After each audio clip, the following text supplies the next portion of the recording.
कोकण म्हणजे निसर्गाने मुक्त हस्ताने केलेली सुंदर अशी प्रादेशिक कलाकृती. हिरवीगार जंगले आणि सभोवताली पसरलेला अथांग असा समुद्र.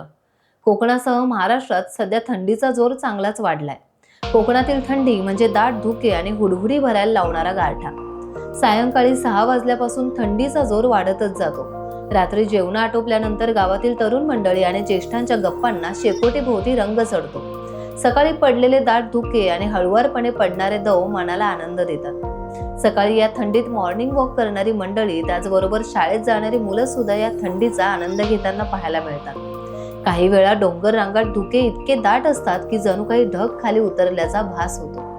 कोकणात सध्या वळणावळणाचे घाट रस्ते आणि त्यांचं सौंदर्य थंडीने अधिकच खुललंय.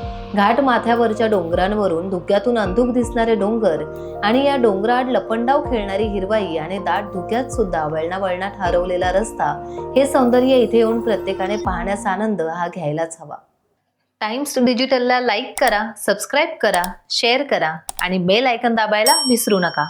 पाहत रहा टाइम्स डिजिटल.